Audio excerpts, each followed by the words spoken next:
And my hot take is product people should stop looking for the golden nugget of knowledge. I feel that people are always looking for that next piece of data, for the next best book and all that stuff. Often people are asking, how can I get that special piece of knowledge? But what they should actually do is just apply the things that they know they should apply. It's not knowledge, it's what you do with it. Hello and welcome to another episode of One Night in Product Hot Takes Edition, where I speak to one person about one thing, get straight to the point and find out what's on their mind. Now, if you've got something on your mind, why not head over to onenightinproduct.com/hot, where you can find a time, book a slot, we can have a chat and share your opinions with the world. In any case, do remember to head over to onenightinproduct.com in general, so you can find all of my past episodes with thought leaders and practitioners, as well as links to the podcast and all of the podcast platforms and YouTube, where you can go and see what we look like, share, subscribe, and all of that cool stuff. Anyway, enough of me. Let's get straight to Martijn Versteeg's hot take. So in front of me, I can see a colourful backdrop of books and ornaments and post-its, the kind of hallmark of any classic product person, and then also a product person in front of them with a smile on his face, waving at me frantically and trying not to laugh. So I'm going to throw straight over and ask you who you are, where you're based, what it is you do, and most importantly, what's your hot take? Perfect. Thank you, Jason. Martijn Versteeg. I'm based in the Netherlands. What I do is I have peer groups with product and tech leaders all across Europe. It started as something I needed myself, multiple perspective, and now somehow I ended up doing that full time, which is amazing. And my hot take is product people should stop looking for the golden nugget of knowledge. Okay, so the golden nugget of knowledge. Yes. What do you mean by that? I mean, I'm starting to think now of chicken nuggets. I'm starting to think of McDonald's. Like, sorry, I made you hungry. Well, yeah, I mean, I've just had my breakfast. It's fine. But what do you specifically mean? I mean, I can probably guess what you might mean, but just for the record, like when you say this, the golden nugget of knowledge, like what is that nugget in your opinion? I feel that people are always looking for that next piece of data, for more knowledge, for the next best book and all that stuff, but they are not taking enough action. And I feel that it's the rough truth that we just need to face. If I look at the people I work with about 200 product leaders a year in groups. And the core theme is often people are asking, how can I get that special piece of knowledge? But what they should actually do is just apply the things that they know they should apply. Whether that is talking to the person who's interfering with your roadmap, whether it is, I should spend more time looking at my metrics, whether it is, okay, I'm talking about strategy a lot, but I should just put a small thing on paper that I can use or that my team can use. I see it's not knowledge, it's what you do with it. So there's two parts to that then that I can think of that we maybe should wiggle into a little bit. And one of those is obviously, there is this idea of like bias to action, right? Or analysis paralysis being the flip side of that, this idea that product managers can spend too much time trying to craft the perfect thing, the perfect plan, the perfect release or whatever like that, and they forget to actually do it. So that's part of it. And then the other part of it is, well, that's cool. Like, yeah, you should have a bias to action, but how do you know, or how do you have confidence that you know enough? Because one of the things you talked about there was this idea of like, well, when do you use what you already know? But I guess the obvious question there is, well, that in itself is knowledge. So how do you know that you know enough, I guess is the question. Yeah. So, Pareto principle, right? 80-20. I think usually if I'm an avid reader myself, so I do love taking in the knowledge, but there's not much new, right? We can read the next book, but it's not going to give us 80% new stuff. It's going to give us 20% at max, but we might have already needed to apply things. Can I tell a short story, which I think is a perfect way of showing this? I used to be a rower. So before I did all these things, I was a rower, I was rowing competitively. And at one point I stopped rowing competitively, but I kept eating, talking about chicken nuggets, like I was still a competitive rower. So I kind of blew up, like 20 plus kilograms extra. And what happened was at one point, I was 20 something year old. I was like, I need to shake this off. So I started doing the basics and I lost weight. Being a 20 something year old, I was loudly proclaiming this to a friend on the phone in public on a tram in Amsterdam. And that's a rude thing to do, I now know. But what happened next is actually what made a fantastic point, and I will never forget it. opposite of me was a lady who couldn't fit in her chair. She was very overweight. And what she did was she overheard me and she asked me, she said, like, I'm sorry, did I just hear you say that you lost over 20 kilograms? I was like, yeah, I did. And what happened was she asked, so how did you do it? And I said, well, I started moving more and I started eating less. And here's what happened. She did this. Man, I was hoping you would have the magic formula. Well, there's weight loss drugs now that you can take, Ozempic and stuff that everyone's taking and saying that it can control their appetites and help them do that. But I guess that then goes to that fundamental point that people, to your point, are always looking for some kind of shortcut or easy solution. Yes. But that almost seems to be the opposite of what you started with, which is that people are almost taking the long cut, like they're going the long way around to try and find the information. So 100%. is there an equal danger that people are perhaps, like you've got some people taking the long way around, but you've also got some people taking the way shortcut or trying to find a shortcut and therefore like bypassing even like a minimum threshold of knowledge that they should have? Yes. Okay, this is a great point. So what I see is people focus on the low-level stuff. I'm not sure if we curse in this one, but you know can what curse I can as say. much as you want. But I won't. But people come with the low-level stuff, and so in my peer groups, I started with product people, then it was tech people, then it was even COO and CFO. And what happens is, at one point, I got a quote that works in every setting. And I think for product, the quote is, the product stuff is easy, the people stuff is hard. And you could also say the tech stuff is easy, the people stuff is hard. The finance stuff is easy, the people stuff is hard. But specifically for product, we have access to so many people, right? We even as a PM, you might have access to the CEO, which is kind of unique about product in a way. And what I see is people overthink. They try to look for all this. My best friend is an ethical philosopher, and he keeps calling it. They keep looking for the logos stuff, so the thinking, the rational. Where the problem is actually usually a people problem, right? So it's not how can I improve the predictability of my roadmap and look for knowledge there. It is face the fact that your CEO is messing with the stuff you agreed on, or your group something manager, or your sales VP, or whatever stakeholder it is, and you should talk to them. So my point is the action you should take is usually a people action, and it's have the discomfortable, you need to do the discomfortable steps because that's where the growth is. If you are not ingesting any knowledge, that's just a stupid thing to do. But I haven't met many of those people in product. But there's two types then of knowledge that you could be talking about. One of which that you've been talking about is more along the lines of, for example, the hot new framework or some new book that talks about a new technique, which is probably just a remix of an old technique, but with a different label on it.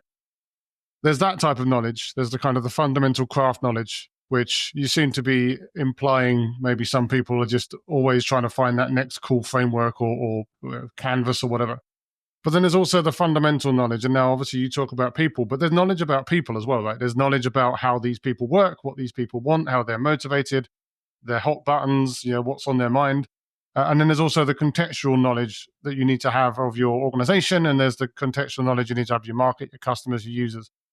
Are you suggesting that people can go too far with that? Or is that where they should be spending their time accruing knowledge and not in the books like you've got behind you and I've got behind me? Exactly. So let me tell you how I read a book. I read a book for a little bit and then I apply what's on there. And I don't always succeed. But what most people do is they read a book, they think, oh, that was great. Or they go to a conference, and I've seen this, and I'm going to prompt people at the conference that you and me are going to talk about in a second, maybe. But don't want to make it too big of a commercial. But what I see at conferences, people have learned in school that if you pay attention and you make notes, you got it. It's just not true. It's apply, right? So I do think you should read the book, but that's not where the problem is. Most people go to conference. Most people, I mean, how many of these do we actually need to be a good product person? I mean, I read a ton, but it's 6-ish, right? And we probably have both have the same, and then we add a few for flavor. That's it. Yeah, I mean, I guess that's I remember when I was speaking to John Cutler about this on the podcast a few months ago, and we was talking about the kind of the knowledge Kanban board, where you've got so much stuff in progress, but none of it moves to done. Because, and I guess if you look at it and you think like what you see, for example, on LinkedIn, it's the new year now. People are starting to make New Year's resolutions. People are saying that they're going to read all the books. And, to be fair, I want to read a lot of books this year as well. I kind of slacked off a little bit last year. But I guess there's almost this competitiveness, like certainly for some, that they have to read a certain number of books. They've got to read them as quickly as possible. I've been caught like this. I've been sitting there saying, I've got to get through this book. I've got to get through this book so I can get to the next book. And I guess your point is that, back to that kind of knowledge Kanban board, is that if you don't give it a chance, it's like you're going back to rowing and like going back to like running for me as well. Like if you run all the time or you do weights all the time, you don't have any time for your body to recover or for your body to rebuild after the exercise that you've done, which is actually where the actual growth happens, right? So I guess what you're saying is that you need time to do the things and not just kind of stack up a pile of books and read them all and just keep learning but never doing. And newsletters and your podcast and Lenny's. And I mean, there's so many stuff. So let me tell you, I have a small team, right? And what do? We try to start every day with self-study, right? And at the end, what we ask is, how can you apply this? So just this morning, people were watching a masterclass from Bob Iger on masterclass.com. And that's cool, right? You can watch the whole masterclass and not change a thing and feel like, oh, I've been with Bob Iger for an hour or so. But instead, they checked out a chunk and then they told the rest of the team, this is the one thing that I can take away from this.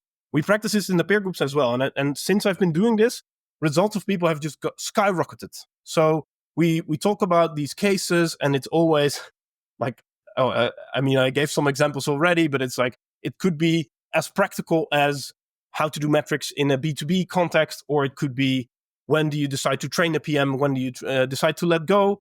And you can talk about it for hours and still not change anything. So what do we always finish on is, so based on everything we talked about, what one action are you going to do? And then next time you can guess how the next session starts.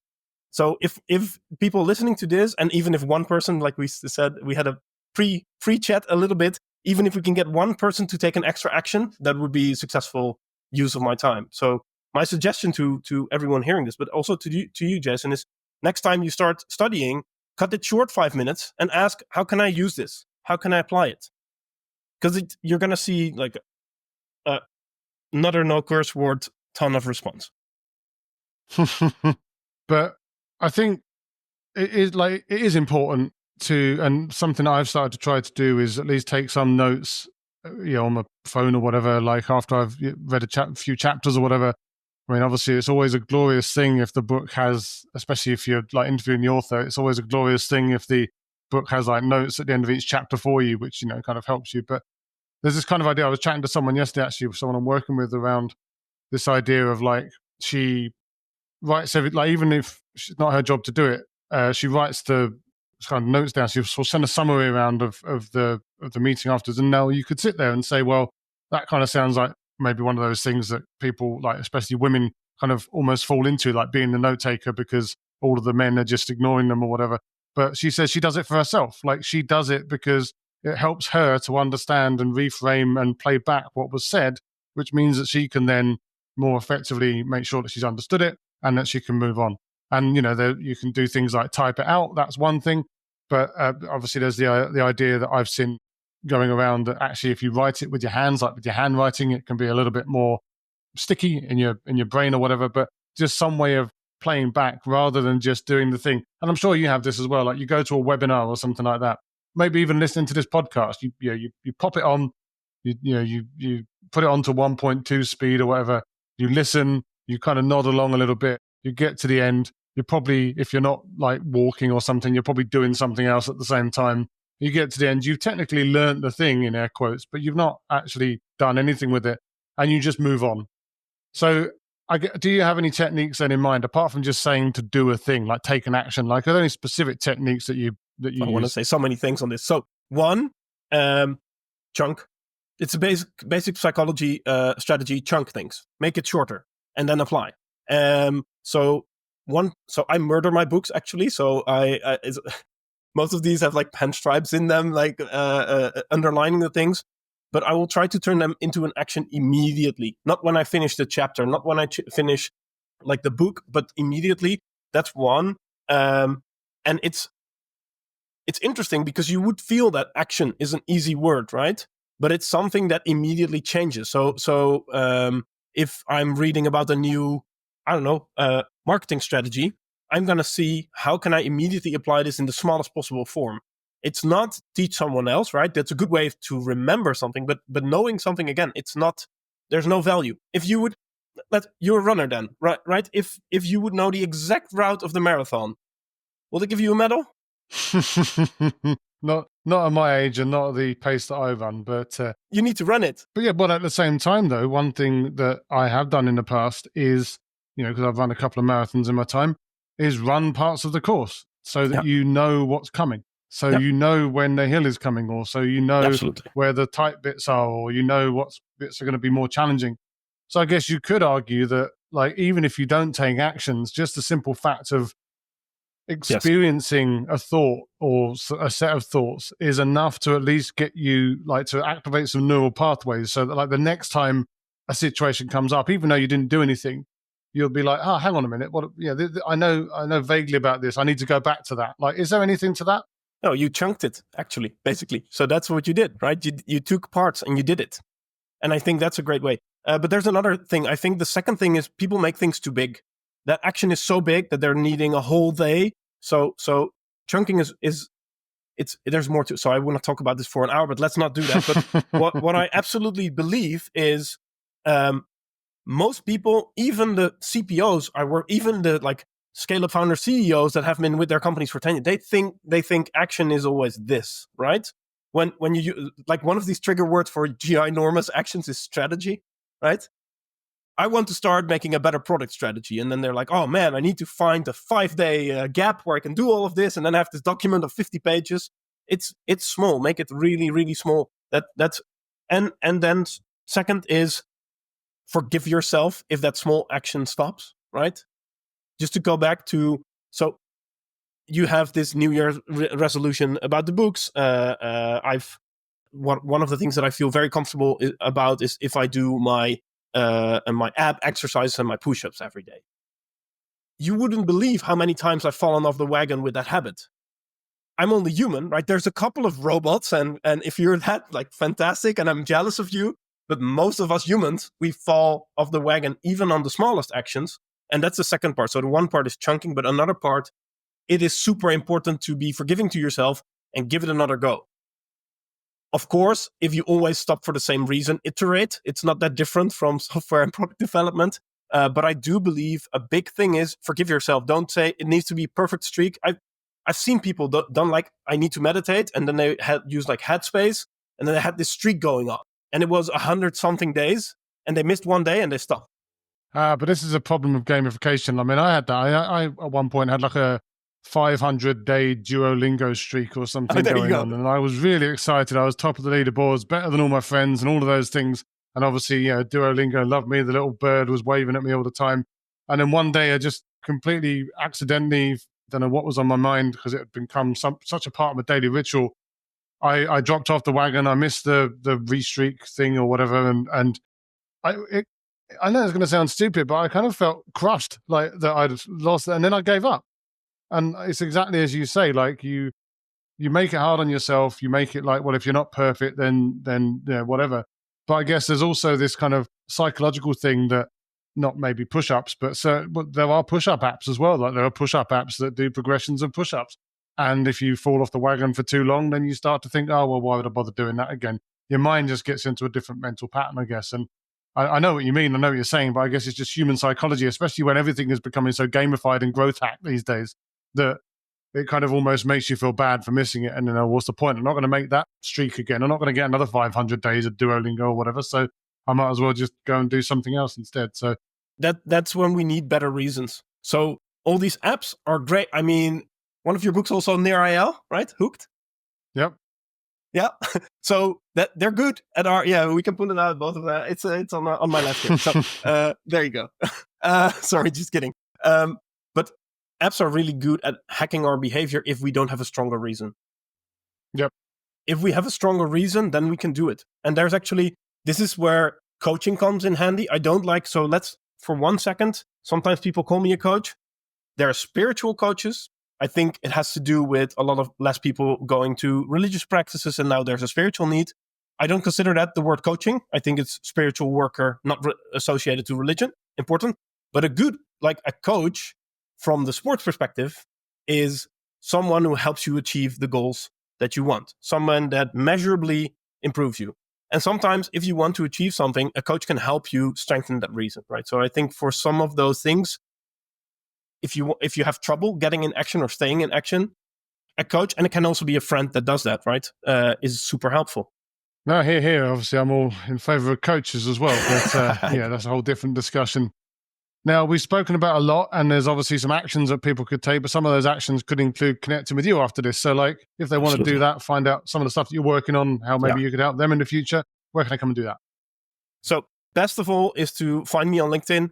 I am /in/Versteeg, which you will get in the show notes. Versteeg. That's the very Dutch last name I've been given abroad. I was going to say it is one of the most Dutch last names that I've ever heard. It's very easy if I'm in another country and someone says it perfectly, I know they're Dutch, right? I'm also trying to imagine the mispronunciations that you've had around the world as well. But it's really fun. Mr. V is fine. No, just kidding. There you go. So that's fine. But more importantly, I think a really concrete action is that they should come see both of us at the Product Mastery Conference. It's the 10th of March. It is in Amsterdam, and you can find it at productmasteryconference.com. What's different? Very much oriented on action. That we have Mr. Kagan as the keynote speaker and Q&A, and both of us are going to have a cool talk, and there's some other real people, no window dressing, no sponsors, just 300 people. Be quick, because I'm over tickets are going fast, so I don't know when you're going to publish this, but that would be fun to meet some of you. Yeah, pretty soon. We want to get as many people to come along and see as possible and join in the fun. And obviously, Amsterdam's a great city as well, so I'm looking forward to it. Nice. I will see you there, obviously, but obviously, hopefully, some people will come and check out the show notes, get past the spelling of your surname, and come and find you as well. But all I can do for now is thank you for your hot take. Nice. This was great. Thank you so much, Jason.